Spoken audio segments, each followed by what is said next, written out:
அல்லேலூயா. எத்தனை பேர் மகிழ்ச்சியாக இருக்கிறீங்க? நீங்கள் ஓடி வந்ததை பார்த்தாலே தெரிஞ்சது ரொம்ப மகிழ்ச்சியாக இருக்கிறீங்க அப்படின்னு. நல்லா கரம் உயர்த்தி ஆண்டவரை நல்லா மகிமைப்படுத்தும். கர்த்தர் உங்களை ஆசீர்வதிப்பாராக. தேவனுடைய சமூகத்தில் ஒரு சில நிமிடங்கள் ஆண்டவருடைய வார்த்தையை தியானித்து விட்டு நாம் ஜெபித்து இந்த ஆலய பிரதிஷ்டை ஸ்தோத்திர பண்டிகை நாளை மகிமைப்படுத்தலாம், நிறைவு செய்யலாம். ஆண்டவருக்கு மகிமை உண்டாகட்டும்.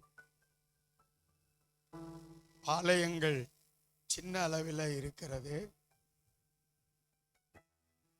பெரிய அளவில் பெரும் கூட்டத்தோடு ஆலயங்கள் இருக்கிறது. தேவன் நடத்துகிறபடி ஆலயங்கள் நடைபெற்று கொண்டிருக்கிறது. நமக்கு இதுவரை கொடுக்கப்பட்ட இந்த ஆலயத்தில் ஆண்டவரை சேவிக்க ஆண்டவர் கிருபை தந்திருக்கிறார். அல்லேலூயா. இதுவரை இப்ப இருக்கிறத விட அநேக ஜனங்கள் ஆண்டவரை சுவாசித்து ஏற்றுக்கொண்டு ரட்சிக்கப்பட்டு வெளியே போயிருக்கிறவர்கள் ரொம்ப பேர் இருக்கிறாங்க. ஆண்டவர் நாம மகிமைப்படட்டும். அவர்கள் கிறிஸ்துவுக்குள் வாழ்வார்களாக. நீங்களும் கிறிஸ்துவினுடைய ஆலயமாயிருந்து கிறிஸ்துவுக்குள் வாழ தேவன் இந்த ஆலயத்தை உங்களுக்கு ஆசீர்வாதமானதாக மாற்றுவாரா. ஆரம்ப நாட்களிலே ஆண்டவரை சேவிக்க காயினும் ஆபேலும் பலிபீடம் கட்டி பலி செலுத்தினார்கள். நோவா பலிபீடம் கட்டி பலி செலுத்தினான். ஆபிரகாம் பலிபீடம் கட்டி பலி செலுத்தினான். ஈசாக்கு பலிபீடம் கட்டி பலி செலுத்தினான். யாக்கோபு பலிபீடம் கட்டி பலி செலுத்தினான். மோசே பலிபீடம் கட்டி பலி செலுத்தினான். இப்படி அந்த பலிபீடங்களை தொடர்ந்து அதில் தேவனை பலி செலுத்தி, அதாவது தன்னை அர்ப்பணம் செய்து வாழுகிற ஒரு வாழ்க்கை, அப்படி செய்து வாழ்ந்தார்கள். மோசேயின் காலத்தில் வரும்போது ஆண்டவர் ஆசரிப்பு கூடாரத்தை கட்ட சொன்னார். ஆசரிப்பு கூடாரம் எதுவரைக்கும் இருந்தது அப்படின்னா, அவங்க வாக்குத்தத்தம் பண்ணின அந்த கானான் தேசத்துக்குள்ள போகிற வரைக்கும் இருந்தது. கானான் தேசத்துல யோசுவா அவங்களை நடத்தி கொண்டு போன பிற்பாடும் சியோல் அப்படிங்கிற ஒரு இடத்துல ஆசரிப்பு கூடாரத்தை நிறுவினார்கள். தேசம் அவர்கள் வசமாயிற்று அப்படின்னு சொல்லியிருக்கு.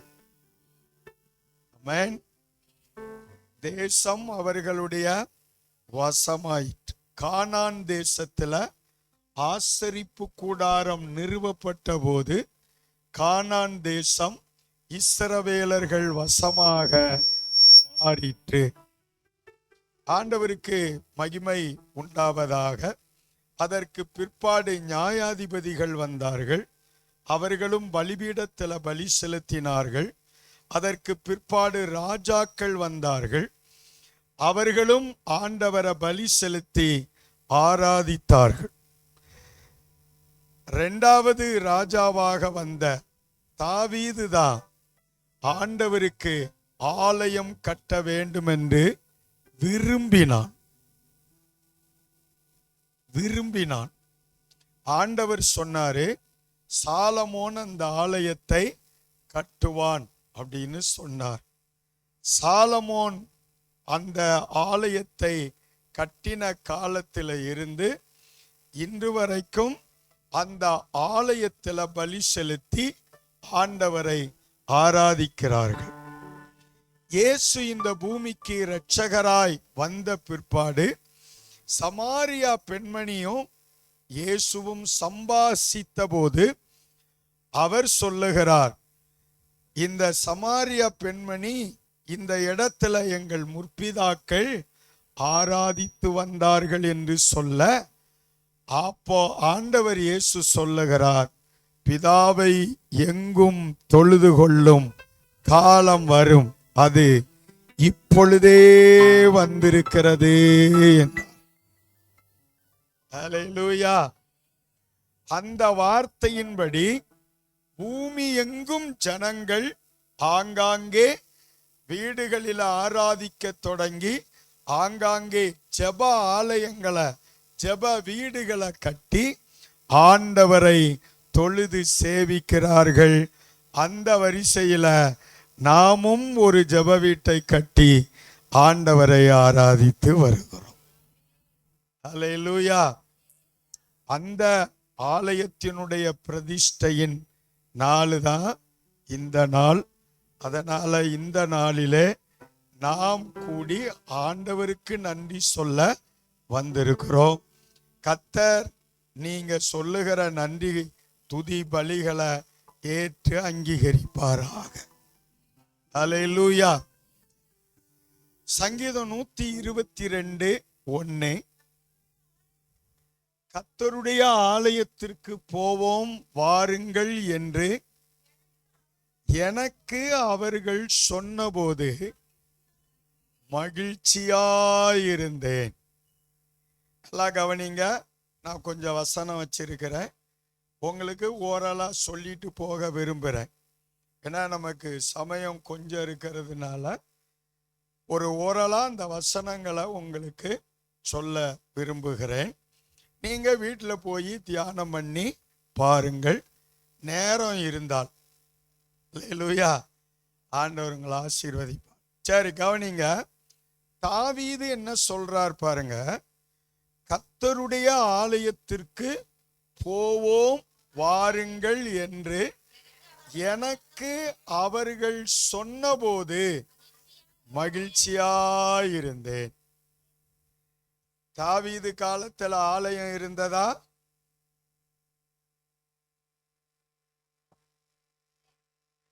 அப்ப தாவீதினுடைய உள்ளம் ஆண்டவரை ஆராதிப்பதற்கு எதை வாஞ்சிக்கிறதுன்னா ஆலயத்தை வாஞ்சிக்குது. ஆமென். எதை வாஞ்சிக்குது?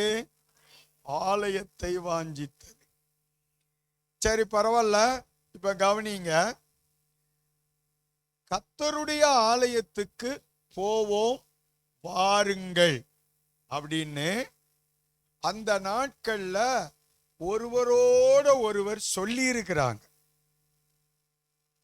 நீங்க ஞாயிற்றுக்கிழமை யார்கிட்டையாவது சீக்கிரம் புறப்பட்டு கர்த்தருடைய ஆலயத்துக்கு வாங்க நம்ம போவோம் கர்த்தரை மகிமைப்படுத்துவோம்னு சொல்றீங்களா?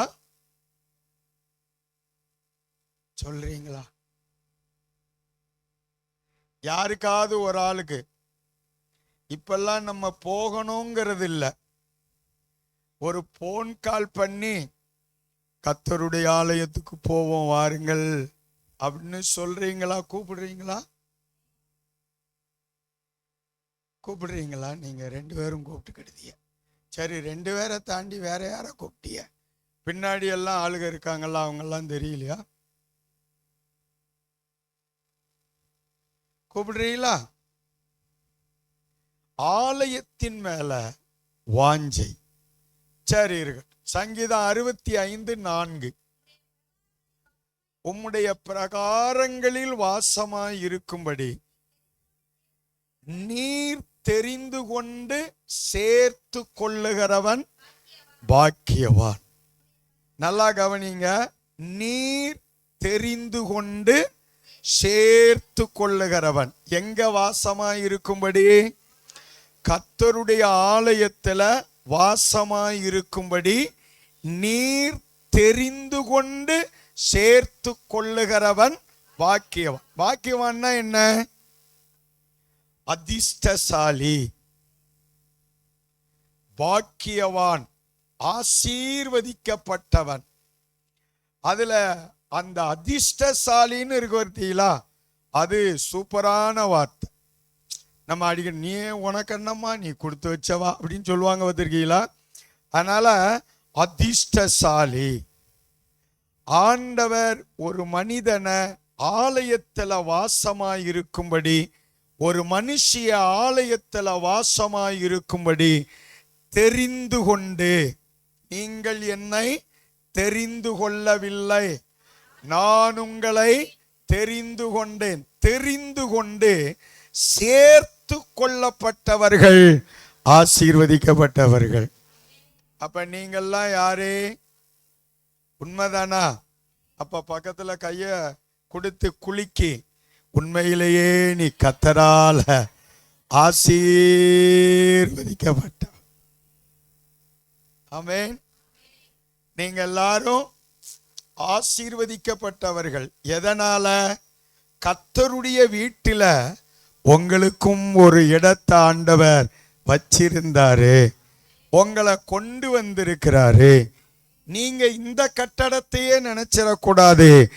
தேவன் உங்களுக்காக கட்டி உண்டாக்குகிற அந்த பரலோகத்துல உங்களுக்கு ஒரு இடம் இருக்கிறது. அந்த இடத்திற்கு அடையாளமாகத்தான் இந்த இடத்தை கொடுத்திருக்கிறாரு. அதனால ஞாயிற்றுக்கிழமை ஆனா நீங்க கல்யாணத்துக்கு போகலாம், சடங்குக்கு போகலாம், நீங்க ஃபங்க்ஷனுக்கு போகலாம். கர்த்தருடைய ஆலயத்துல நம்ம சேர்த்து விட்டாரு, இனி நமக்கு கவலையே இல்லை அப்படின்னு எங்க போகலாம்? வேதவசனம் சொல்லுது, கால்களை விலக்கி. எங்க விலக்கி? கல்யாண வீட்டுக்கு விலக்கி, கருமாதி வீட்டுக்கு விலக்கி, ஃபங்க்ஷனுக்கு விலக்கி, சொந்த பந்தங்களுக்கு விலக்கி. எங்க வரணுமா உங்க காலு? ரெண்டு காலையும் தட்டி விடுங்க. நீ எங்க தான் வரணும்? கர்த்தருடைய நாள்ல கர்த்தருடைய ஆலயத்துக்கு வரணும். ஹல்லேலூயா. ஏன் வரணும் சொல்லுங்க? நீங்க தேவனால் தெரிந்து கொள்ளப்பட்டு சேர்க்கப்பட்டவர்கள், ஒரு மனுஷனால அல்ல. நீங்க தேவனால தெரிந்து கொள்ளப்பட்டு சேர்க்கப்பட்டவர்களானால் உங்களுடைய இருதயமும் உங்களுடைய எண்ணமும் எதைத்தான் வாஞ்சிக்கும்னா, கர்த்தருடைய ஆலயத்துக்கு போகணும் அப்படின்னு சொன்னா மகிழ்ச்சி உண்டாகணும். சங்கீதம் 84:4, உம்முடைய வீட்டிலே வாசமாய் இருக்கிறவர்கள் அதிர்ஷ்டசாலிகள். கர்த்தருடைய வீட்டில வாசம்னா என்ன? வந்து குடியிருத்தல், வாசம் பண்ணுதல், உலாவுதல் நம்மை பாக்கியவான்களா மாற்றுகிறது. அவர்கள் எப்பொழுதும் உங்களை துதித்து கொண்டே இருப்பாங்க. ஹல்லேலூயா. ஒரு ஆண்டவரால தெரிந்து கொள்ளப்பட்டு வீட்டில் சேர்க்கப்பட்ட பிள்ளைகள் ஆண்டவருடைய ஆலயத்துல போய் என்ன செய்யணும்? ஆண்டவரை துதிச்சுக்கிட்டே இருக்கணும் அப்படின்னு விரும்பணும். ஹல்லேலூயா.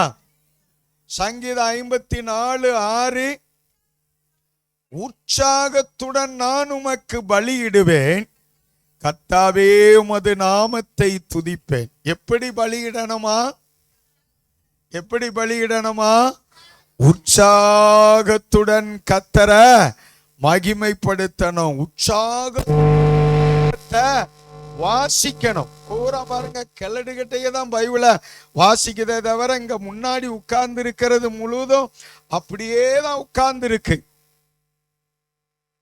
ஆமென். வாலிப பிள்ளைகள் உற்சாகமா பைபிளை வாசிக்கணும். ஆமென். அப்ப ஆண்டவருக்கு பலி, ஆண்டவருக்கு துதி, ஆண்டவருக்கு ஸ்தோத்திரம், ஆண்டவரை மகிமைப்படுத்துதல் எப்படி இருக்கணும்? உற்சாகமா இருக்கணும். நம்ம கைதட்டுறதுல உற்சாகம், நல்லா பாடுகிறதுல உற்சாகம், ஆண்டவரை துதிக்கிறதுல உற்சாகம், ஆரம்ப ஜெபத்துல ஏற்படுத்தப்பட்ட உற்சாகம் ஆமேன்னு ஆசீர்வாதம் கூறுகிற வரைக்கும் குறையவே கூடாது. ஆசீர்வாதம் கூறும் போதும் 2 கையும் உயர்த்தி ஆமேன் அப்படியே ஆகட்டும் அப்படின்னு சொல்லணும். இங்க பாருங்க, அதுல கூட உற்சாகம் இல்ல. ஆமேன்னு சொல்றது கூட என்ன இல்ல, உற்சாகம் இல்லை. என்னன்னு தெரியல. சரி, இருக்கட்டும். 2வதாக ஏசாயா 56:7, நான் என் பரிசுத்த பர்வதத்திற்கு கொண்டு வந்து என் ஜெப வீட்டில, அல்லேலூயா. இப்ப கர்த்தர் நம்மளை எதுக்கு தெரிந்து கொண்டு சேர்த்து கொண்டாரா? நம்ம ஜெப வீட்டில கொண்டு வந்து மகிழ்ச்சி அடைய பண்ணுவாராம். அப்ப ஜெப வீட்டுக்கு வந்துட்டாலே என்ன வந்துருது? தேவ பிரசன்னத்தின் மகிழ்ச்சி நமக்கு வருது. இங்கேயும் மகிழ்ச்சி வரலன்னா எங்கேயும் வராது. தேவ சமூகத்துல நீங்க மகிழ்ந்திருக்க பழகலன்னா வேற எங்கேயுமே நீங்க மகிழ்ச்சியா இருக்க முடியாது அப்படின்னு வேதம் தெளிவா சொல்லுது. 60:20, கர்த்தரே உனக்கு நித்திய வெளிச்சமாய் இருப்பார். உங்களுக்கு ஆண்டவர் எப்படி இருக்காரா? உங்களுக்கு ஆண்டவர் எப்படி இருக்காரா? நல்ல வெளிச்சமா இருக்காரா? நித்திய வெளிச்சமாய் இருக்கிறாரா? நித்திய வெளிச்சம்னா என்ன சொல்லுங்க? சென்னை கடற்கரையில அணையா விளக்கு இருக்கு, அது அங்கனுக்குள்ள எரிஞ்சுக்கிடுது. நிறைய பேருக்கு அது வெளிச்சம் தந்த மாதிரி தெரியல. நீங்க நல்லா கவனிச்சுக்கோங்க. கர்த்தர் நமக்கு எப்படி இருக்கிறாரா? நித்திய வெளிச்சம். செவ்வாய்க்கிழமை நாள் வெளிச்சம், வெள்ளிக்கிழமை நாள் வெளிச்சம், புதன்கிழமை நாள் வெளிச்சம், சனிக்கிழமை நாள் வெளிச்சம், ஞாயிற்றுக்கிழமை நாள் வெளிச்சம். அல்லேலூயா. சங்கீதக்காரன் சொல்லுகிறான், கர்த்தர் என் வெளிச்சமாயிருக்கிறார். ஆமென். சரி, உங்கள் துக்க நாட்கள் முடிந்து போகும். எப்ப முடிஞ்சிச்சு? நீங்க என்றைக்கு கர்த்தராகிய இயேசு கிறிஸ்துவை ஏற்று கொண்டீங்களோ அன்றைக்கு உங்க வாழ்க்கையில உலகம் கொடுக்கிற துக்க நாட்கள் முடிஞ்சிருச்சு. நீங்க தான் இருக்குன்னு விசுவாசிச்சுக்கிட்டு, உங்க நம்பிக்கையில இன்னும் என்ன வரமாட்டேங்க, அந்த துக்க நாட்கள் போயிருச்சுன்னு உங்களுக்கு வரமாட்டேங்குது. அந்த விசுவாசம், விசுவாசத்தினாலதான் அது வரும். நீங்க பேசுகிறது இருதயத்துல விசுவாசிக்கிறத பேசணும். என் துக்க நாட்கள் முடிந்து போனது. யோசேப்பு பேர் வச்சா கர்த்தர் என் வருத்தத்தை மாற்றினார், மறக்க பண்ணினார். அப்ப கல்யாணம் ஆகி குழந்தை பிறக்கிற வரைக்கும் என்ன இருந்ததா? அவனுக்கு தன் வீட்டை குறித்த கவலை, வருத்தம் இருந்தது. ஒரு குழந்தை பிறக்கும் போதே வருத்தம் மாறிச்சின்னா நமக்கு நித்திய வெளிச்சமாய் இருக்கிற கர்த்தர் நம்முடைய வருத்தங்களை எல்லாம் மாற்றி இருக்கிறாரா, மாற்றலையா? அல்லேலூயா. சில நேரத்தில் அப்படித்தான் இருக்குது துக்கம். என்ன சரி, இயேசு சொல்றாரு பாருங்க, யோவான் 14:6-20, ஆனாலும் உங்கள் துக்கம் சந்தோஷமாக மாறும். எப்ப மாறும் சொல்லுங்க? எப்ப சந்தோஷமா மாறும்? எப்ப மாறும்? எப்ப மாறும்? இயேசு தன் உயிர்த்தெழுதலை குறித்து பேசுகிறார். உலகம் சந்தோஷப்படும், நீங்க துக்கப்படுவீங்க. ஏன்னா 2 நாள் பூமிக்குள்ள இருக்க போறேன். அவர் இந்த பூமிக்கு வந்ததுல ரெஸ்டான நாளே அந்த 2 நாள். ஆனாவது அது அவருக்கு ரெஸ்ட் நாள் அல்ல. மோசேயின் நோவாவின் காலத்துல தண்ணீரில மரித்து போனாங்க பார்த்தீங்களா, அவங்களுக்கு போய் சுவிசேஷம் சொன்ன போலாம்.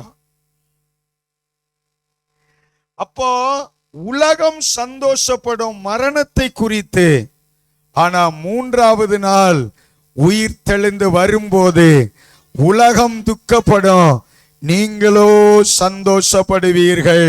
உங்க துக்கமெல்லாம் சந்தோஷமாக மாறும்.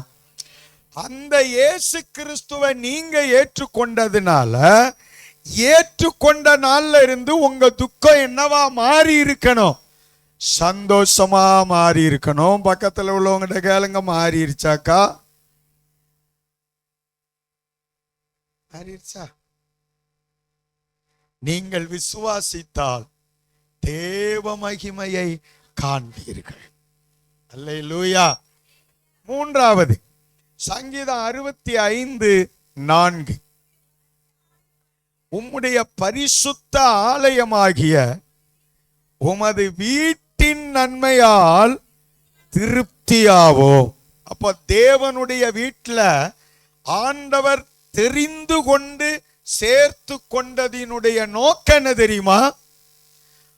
ஆலயமாகிய வீட்டின் நன்மையினால நீங்கள் திருப்தியாவீர்கள்.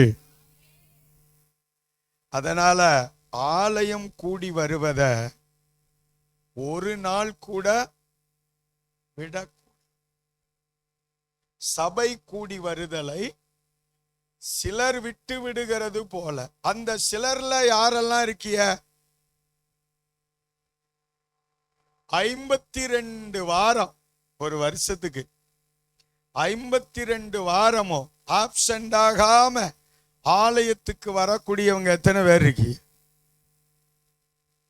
2 பேரு, 4 பேரு. அப்ப மற்றவங்கெல்லாம்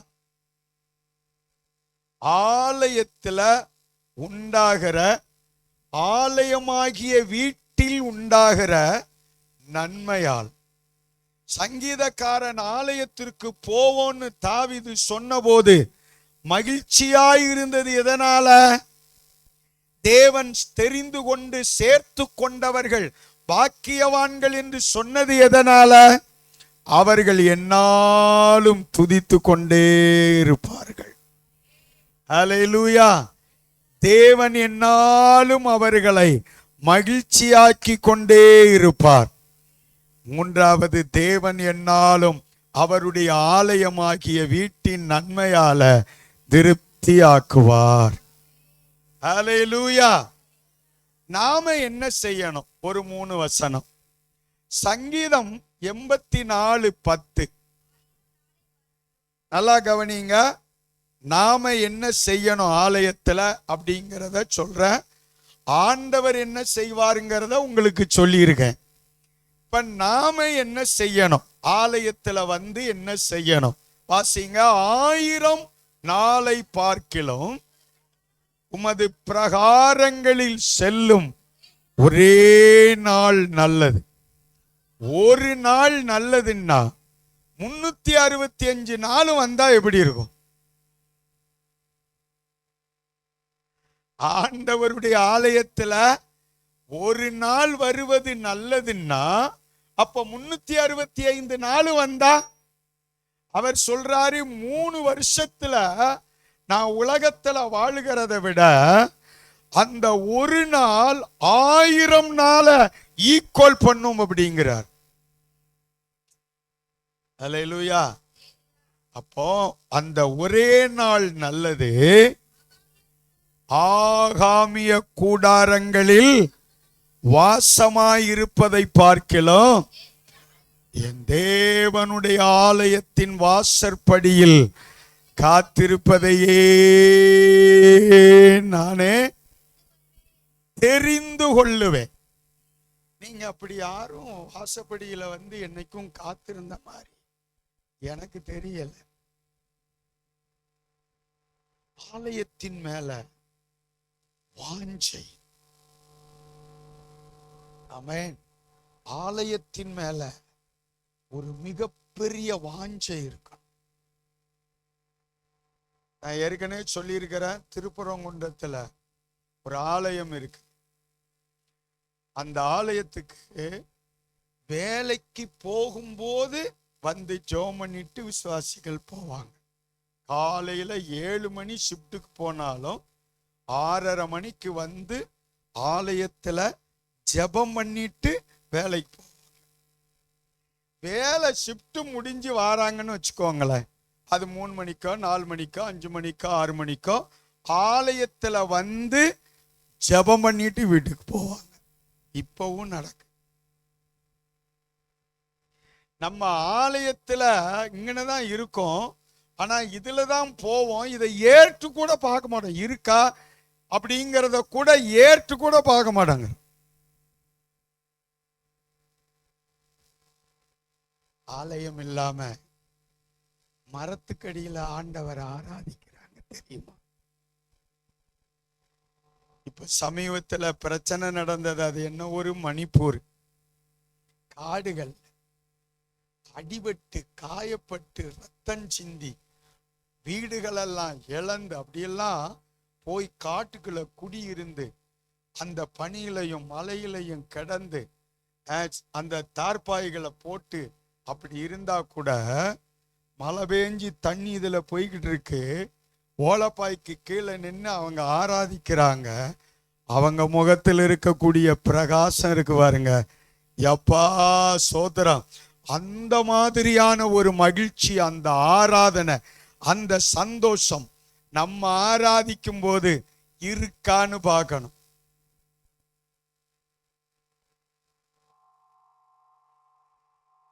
ஆண்டவர் நல்லவர். என் ஆலயத்தின், தேவனுடைய ஆலயத்தின் வாசற்படியில காத்திருப்பதையே தெரிந்து கொள்ளுவோம். நீங்க அப்படி தெரிந்து கொள்ள பழகுங்க. ஆண்டவர் உங்களை ஆசீர்வதிப்பார்.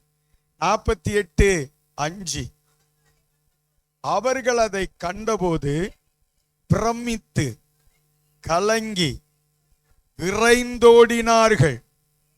தேவனே, உமது ஆலயத்தின் நடுவிலே உமது கிருபையை சிந்தித்து கொண்டிருக்கிறோம். ஆலயத்துல வந்து உட்கார்ந்து என்ன செய்யணுமா? நம்மை ரட்சித்தாரு பாருங்க, கிருபையினாலதான் ரட்சித்தாரு. அந்த கிருபையவே ஆயுள் காலம் முழுவதும் சிந்தித்து கொண்டே இருக்கலாம்.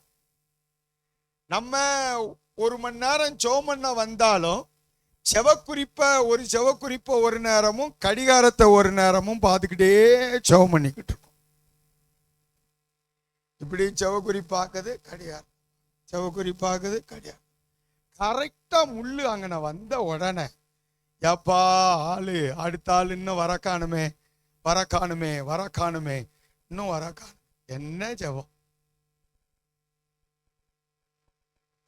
வீட்டில் அப்படி பார்க்கறது கிடையாது. அங்கேயும் முள்ளு சுத்தத்தான் செய்யுது. அங்க இருந்து வரும்போது 5 நிமிஷம் லேட்டா வருது. இங்க இருந்து போகிறதுக்கு இது கொஞ்சம் பெரிய முள்ளா இருக்கு பார்த்தீங்களா? அதனால அப்படியே முள்ளையும் பார்க்கறது, அந்த ஜெப குறிப்பையும் பார்க்கறது, முள்ளையும் பார்க்கறது, ஜெப குறிப்பையும் பார்க்க. கரெக்டா 1 மணி நேரம் 1 நிமிஷம் இருக்கும்போது, என் ஆத்துமாவே கர்த்தரை ஸ்தோத்திரி ஆண்டவரே அப்படின்னு ஜெபம். கர்த்தருடைய ஆலயத்தின் நடுவில் வந்து உட்கார்ந்து இந்த மட்டும் என்ன ஜீவனோடும் பலத்தோடும் சுகத்தோடும் வச்சிருக்கிறீரே, அது உம்முடைய கிருபை அல்லவா? நான் நிர்மூலமாகாதது உம்முடைய கிருபை அல்லவா? அந்த தேவன் மேல எப்படி வாஞ்சை வரணுமா? மானானது நீரோடைகளை வாஞ்சித்து கதறுவது போல தேவனே என் ஆத்துமா நோக்கி வாஞ்சித்து கதறுகிறது. கதறுமா?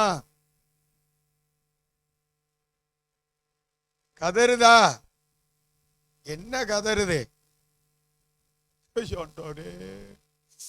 எந்த நேரமும் எப்போ ஸ்தோத்திரம். சங்கீதம் 27:4 நல்லா கவனிங்க. இங்க சங்கீதக்காரன் சொல்றத பாருங்க, கர்த்தர்ட்ட ஒண்ணு கேட்டானா அதைத்தான் நான் நாடுவேன். என்ன கேட்டேனோ அது எப்ப கிடைக்கும்னு நான் நாடுவேன். நான் எதை பார்க்கணும்? நான் எதை பார்க்கணும்? தேவனுடைய ஆலயத்துல நான் எதை பார்க்கணும்? அப்படி நீங்க என்னைக்காவது ஆண்டவர்கிட்ட ஆராதிக்கும்படிக்கு ஆலயத்துக்கு ஓடி வந்திருக்கீங்களா? நான் கர்த்தருடைய மகிமையை கர்த்தருடைய ஆலயத்துல பார்க்கணும் ஆண்டவரே. அப்படி ஜெபம் உங்களுக்கு திங்கக்கிழமையிலிருந்து ஞாயிற்றுக்கிழமை வருகிற வரைக்கும் இருக்குதா? ஆண்டவரே, நான் கர்த்தருடைய மகிமையை பார்க்க வேண்டும் ஆலயத்துல. அப்படி வந்திருக்கீங்களா? எங்க போறிய? சாட்சிக்கு போறோம். எதுக்கு போறிய? இன்னைக்கு ஞாயிற்றுக்கிழமையா?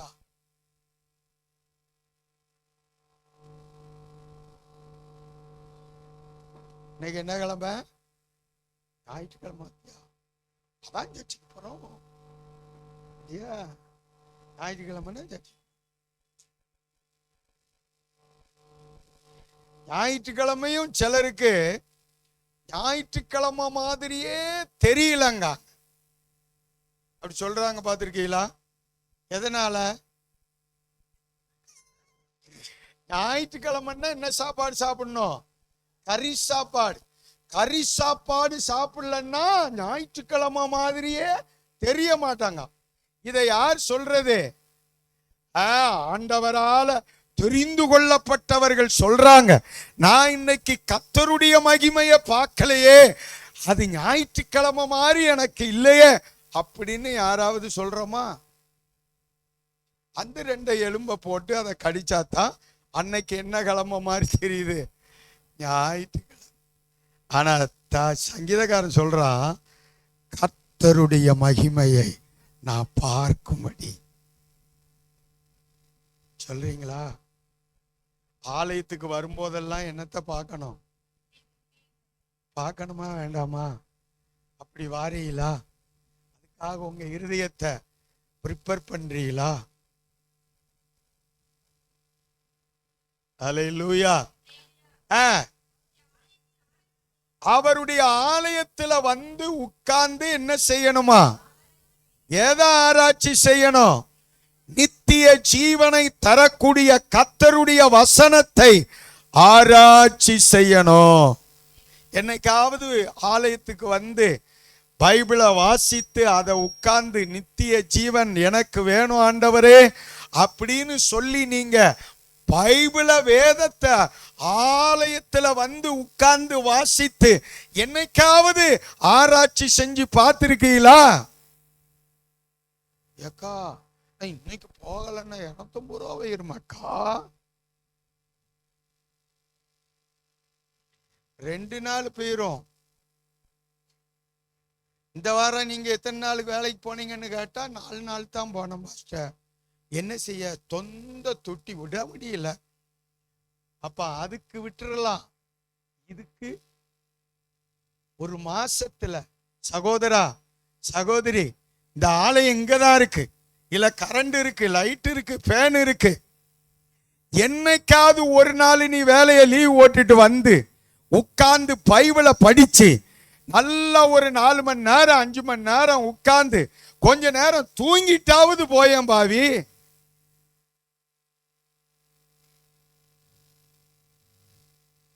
அல்லேலூயா.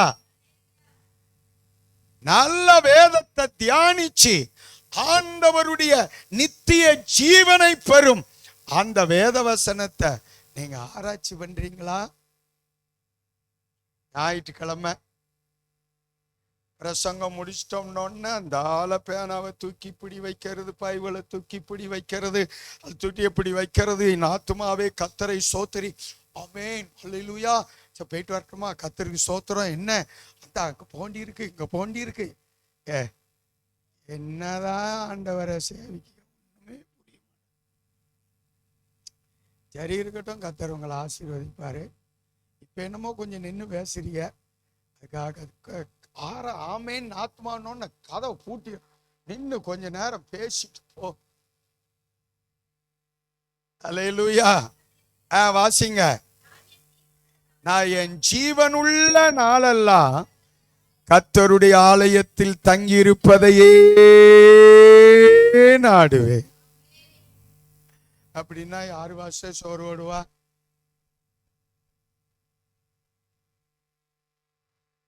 அவனுடைய இருதயத்தின் ஏக்கத்தை பாருங்களேன், வாஞ்சைய பாருங்களேன், ஆசைய பாருங்களேன். நமக்கு அப்படி ஆசை இருக்கா? கடைசியா மத்தேயு 21:13, என்னுடைய வீடு ஜெப வீடு எனப்படும் என்று எழுதியிருக்கிறது, நீங்களோ அதற்கு கல்லர் குகையா. கல்லர் குகைன்னா என்ன? இது சரீரமாகிய ஆலயத்தை குறித்து பேசுகிறார். நீங்களே அந்த ஆலயம். அப்ப ஆலயம் எப்படி இருக்குன்னு உங்களுக்கு தான் தெரியும். ஆலயத்துல ஜெபம் நடக்கணும், ஆலயத்துல பலி செலுத்தணும், ஆலயத்துல ஆராதனை செய்யணும். இந்த வேலை இந்த வரி ஒதுங்க வைக்கிறத பாரு. ஆலயத்துல எல்லாம் செய்யணும், ஆராதிக்கணும், கர்த்தருடைய நாமத்தை மகிமைப்படுத்தணும். அப்படி செய்ய வேண்டிய ஆலயத்தை நீங்க வியாபார ஸ்தலமாக கல்லர் குகையாக மாற்றிட்டீங்க. முழங்கால் போடுங்க. உங்க ஆலயம் எப்படி இருக்குன்னு பாருங்க. உங்க இருதயமாகிய ஆலயம் சரியா இருந்தா நீங்க அங்க வகித்திருக்கிற ஆலயமும் சரியா இருக்கும். போடுறீங்களா முழங்கால்?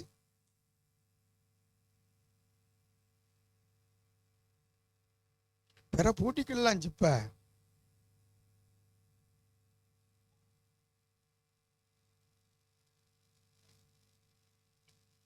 கர்த்தர் தான் உங்களை தெரிந்து கொண்டு சேர்த்து கொண்டார். நீங்க அல்ல சகோதரா, நீங்க அல்ல சகோதரி, இயேசு உங்களை தெரிந்து கொண்டார். கர்த்தருடைய ஆலயத்துல வாசமாயிருக்கும்படி, கர்த்தரை துதிக்கும்படி, உங்களை கொண்டு வந்து மகிழ்ச்சி ஆக்கும்படி, தேவன் அருளும் நன்மையால உங்கள் ஆத்துமாவை திருப்தி ஆக்கும்படி நீங்க ஆலயத்தில் உட்கார்ந்து அவருடைய வாசற்படியில காத்திருப்பதை விரும்புவீங்களா? ஆலயத்தின் நடுவில் உட்கார்ந்து கிருபையை சிந்திக்கிறத விரும்புவீங்களா? ஆலயத்தில் உட்கார்ந்து ஸ்தோத்திரம் கர்த்தருடைய மகிமையை பார்க்க விரும்புவீங்களா? அவருடைய ஆலயத்தில் உட்கார்ந்து ஆராய்ச்சி செய்ய விரும்புவீங்களா? ஜீவனுள்ள நாளெல்லாம் கர்த்தருடைய ஆலயத்தை வாஞ்சித்து நாடி அதை பின்பற்ற விரும்புவீங்களா?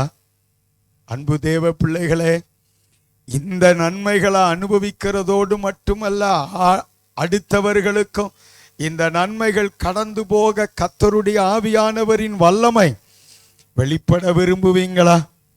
கர்த்தர் சொன்னாரு, வீடு ஜெப வீடு, என் கண்கள் இதன் மேல இருக்கிறது, என் இருதயம் என்னாலும் இந்த ஆலயத்தின் மேல இருக்கும்.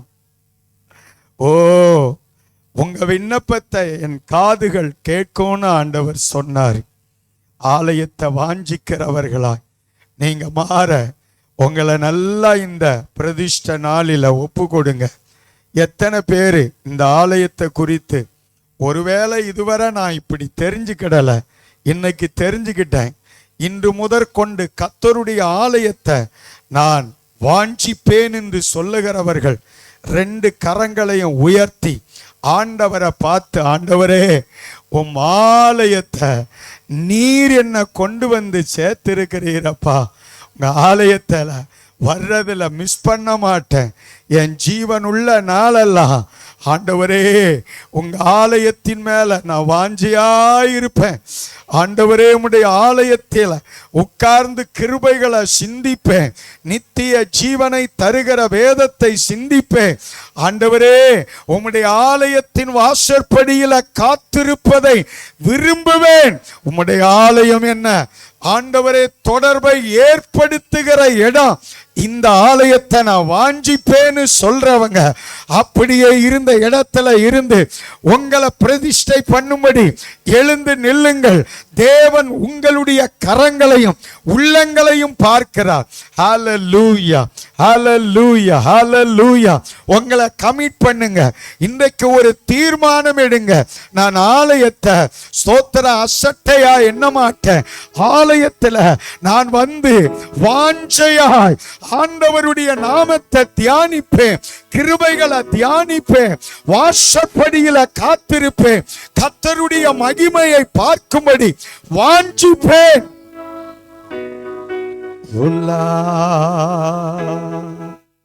Thank you, Jesus. Hallelujah.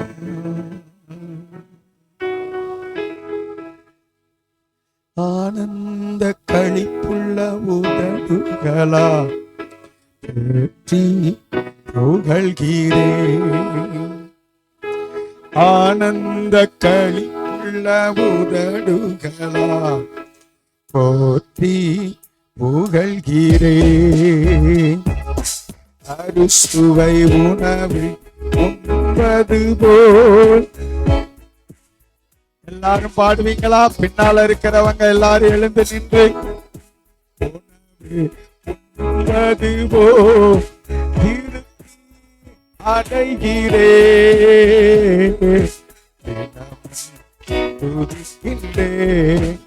ஆனந்த களிப்புள்ள ஆனந்தமாய் ஆனந்த களிப்புள்ள உதடுகளால் மேலானது உயிரினும் மேலானது, மேலானது என் உயிரினும் மேலானது. உதடுகள் துதிக்கட்டும் நான் உயிருள்ள நாளெல்லாம். உதடுகள் துதிக்கட்டும் உயிருள்ள நாளெல்லாம், உயிருள்ள நாளெல்லாம். ஆனந்த களிப்புள்ள போற்றி புகழ்கிறேன். ஆனந்த களிப்புள்ள உதடுகளால் போற்றி புகழ்கிறேன். அன்புள்ள தகப்பனே, உங்களுக்கு நன்றி. கர்த்தருடைய சமூகத்துல உமக்கு நன்றி சொல்லும்படி இந்த ஆலயத்துல கடந்து வந்திருக்கு. ஆண்டவரே, நாங்கள் சபையாய் இணைந்து இந்த ஆலயத்தில் அமர்ந்து உங்க நாமத்தை மகிமைப்படுத்துவதற்கு ஆண்டவர் கொடுத்த கிருபைகளை எண்ணி நாங்க துதிக்கிறோம். இந்த ஆலயம் எங்க ஆவிக்குரிய வாழ்க்கையில நித்திய ஜீவனை அளிப்பேன் என்கிற நம்பிக்கையை கொடுக்கத்தக்கதாக இந்த ஆலயத்திற்குள்ள வருகிற பொழுதெல்லாம் தேவனுடைய மகிமையை நாங்கள் பார்க்கும்படி எங்களுக்கு வாஞ்சையும் தவனத்தையும் தாங்க என்று நாங்கள் ஜெபம் பண்ணுகிறோம். இந்த ஆண்டவரே, ஆராதனையில கலந்து கொண்ட அத்தனை பிள்ளைகளுக்காகவும் உமக்கு ஸ்தோத்திரம். ஆண்டவரே, இந்த கர்த்தாவே ஆலயத்துல ஞாயிற்றுக்கிழமையும் இந்த நாளிலும் பணி செய்த பிள்ளைகளுக்காக ஆண்டவருக்கு நன்றி சொல்லுகிறேன். இந்த ஆலயத்தை சுத்தப்படுத்துகிறதிலும் ஆண்டவரே அதன் மேல ஒரு வாஞ்சையும் கவனத்தையும் வைத்து ஆண்டவரே உங்க சமூகத்துல வந்து இதுல கையிட்டு பணி செய்த அத்தனை பிள்ளைகளையும் கரத்தையும் ஆசீர்வதிப்பீராக. இந்த நாளில் பணி செய்த பிள்ளைகளுக்காக தேவனுக்கு நன்றி சொல்லுகிறோம். ஆண்டவருடைய நாமத்தினால ஆண்டவரே இந்த நாளில செய்யப்படுகிற காரியத்துக்காக உதாரத்துவமாக ஆண்டவரை கொடுத்த பிள்ளைகளுக்காக நாங்கள் தேவனை துதிக்கிறோம். கர்த்தர் அவர்களை ஆசீர்வதிக்க வேண்டும் என்று ஜெபம் பண்ணுகிறோம். கர்த்தர் பொறுப்படுத்திக் கொள்ளும். உங்க நாமத்தை மகிமைப்படுத்தும். விசேஷமாய் இந்த நாளிலே ஆண்டவரே ஸ்நானம் பெற்று கொண்ட இவாஞ்சலினுக்காக, பிரியாவுக்காக, ஆனந்த ஜோதிக்காக கர்த்தரை ஸ்தோத்திரம் பண்ணுகிறேன். என் தேவனுடைய நாமத்தினால வாழ்த்தி ஆசீர்வதிக்கிறேன். ஆண்டவருடைய கிருபை அந்த பிள்ளைகளோடு கூட விசுவாச ஓட்டத்துல இருக்க ஜெபம் பண்ணுகிறேன். அவர்களால் அநேகர் ஸ்நானப்பட ஆத்தும பாரம் தர வேண்டும் என்று வேண்டிக் கொள்ளுகிறேன். இயேசுவின் நாமத்தில் ஜெபிக்கிறேன் நல்ல பிதாவே, ஆமேன், ஆமேன். கர்த்தர் உங்களை ஆசீர்வதித்து காக்க கடவர். கர்த்தர் தம்முடைய முகத்தை உங்கள் மேல பிரகாசிக்க பண்ணி கிருபையாயிருக்க கடவர். கர்த்தர் தமது முகத்தை உங்கள் மேல் பிரசன்னமாக்கி சமாதானம் கட்டளையிடுவாராக.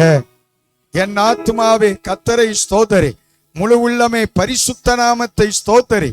என் ஆத்துமாவே கர்த்தரை ஸ்தோத்தரி, அவர் செய்த சகல உபகாரங்களையும் மறவாதே.